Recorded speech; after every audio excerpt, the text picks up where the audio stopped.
আজি ঐতিহ্যমণ্ডিত বিলাসীপাৰা মহাবিদ্যালয়ত উপস্থিত হয় ৰাজ্যৰ শিক্ষামন্ত্ৰী। মন্ত্ৰীজনে মহাবিদ্যালয়খনত নতুনকৈ নিৰ্মাণ কৰা মূল তোৰণৰ দুৱাৰ, উন্নত প্ৰযুক্তিৰ পৰীক্ষাগাৰকে ধৰি কেইবাটাও অত্যাধুনিক কক্ষৰ দুৱাৰ মাংগলিকভাৱে উদ্ঘাটন কৰে। নিৰ্মাণকাৰী সংস্থা গৌতম কনষ্ট্ৰাকশ্যনে সামাজিক দায়বদ্ধতা আঁচনিৰে নিৰ্মাণ কৰি উলিওৱা কক্ষসমূহ প্ৰত্যক্ষ কৰি শিক্ষামন্ত্ৰীজনে আপ্লুত হৈ পৰে। বিশেষকৈ তাহানিতে নিৰ্মাণ কৰা হেৰিটেজ বিল্ডিংটো মেৰামতি কৰাত মন্ত্ৰীজনে প্ৰশংসা কৰে। মন্ত্ৰীজনে ভাষণ প্ৰসংগত ছাত্ৰ-ছাত্ৰীসকলে কেৱল ডিগ্ৰীৰ বাবে অধ্যয়ন কৰাৰ পৰিৱৰ্তে নিজকে নিয়োগযোগ্য কৰি পঢ়িবলৈ আহ্বান জনায়। তেওঁ ছাত্ৰ-ছাত্ৰী তথা সচেতন মহলৰ দাবীৰ প্ৰতি সঁহাৰি জনাই মহাবিদ্যালয়খনত বাণিজ্যিক শাখা দিব বুলি প্ৰতিশ্ৰুতি দিয়ে। মন্ত্ৰীজনক আজিৰ কাৰ্যসূচীত ধুবুৰী জিলা আয়ুক্ত দিবাকৰ নাথ, বিলাসীপাৰা সমজিলা আয়ুক্তা ড প্ৰীতিলেখা ডেকা, বিপণন নিগমৰ অধ্যক্ষ ড অশোক কুমাৰ সিংকে ধৰি মহাবিদ্যালয়খনৰ অধ্যক্ষ, অধ্যাপক, অধ্যাপিকা আৰু ছাত্ৰ-ছাত্ৰীসকল অংশগ্ৰহণ কৰে।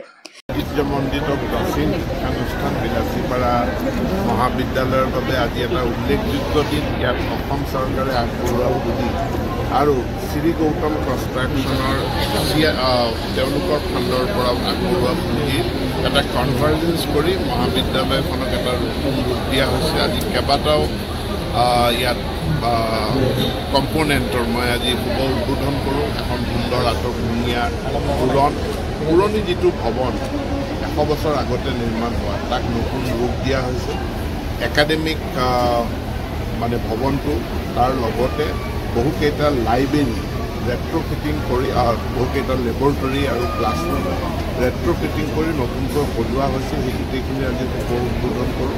মই গৌতম কনষ্ট্ৰাকশ্যনলৈ মোৰ ফালৰ পৰা শিক্ষা বিভাগৰ তৰফৰ পৰা তেওঁলোকৰ বদান্যতাৰ কাৰণে, তেওঁলোকৰ CSR ফাণ্ড মহাবিদ্যালয়খনত খৰচ কৰাৰ কাৰণে মই তেওঁলোকক ধন্যবাদ জ্ঞাপন কৰিছোঁ। ছাৰ, বিলাসীপাৰা মহাবিদ্যালয়ত কমাৰ্চৰ দাবী কৰা হৈছে বহুদিন।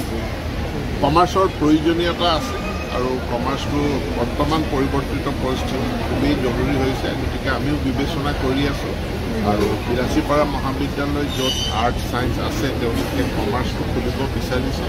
তেওঁলোকৰ সা সুবিধাখিনি চাই আমি সময় ঠিক আছোঁ। ছাৰ, ইতিমধ্যে উল্লেখ কৰিছে গ্ৰেজুৱেট টিচাৰৰ কাৰণে যিটো অভাৰলেপিং মেথ ছায়েন্সৰ হৈছে, এইটো বুজৰ কথা আছে। অভাৰলেপিং হোৱা নাই, একো অভাৰলেপিং হোৱা নাই। অভাৰলেপিংবিলাক নাইকিয়া কৰি বৰ্ডে কাম কৰিছে। বৰ্ডখনক শান্তিত কাম কৰিবলৈ দিয়ক। আমি বাহিৰৰ পৰা মানুহ এটা আৰু ঠিক আছে।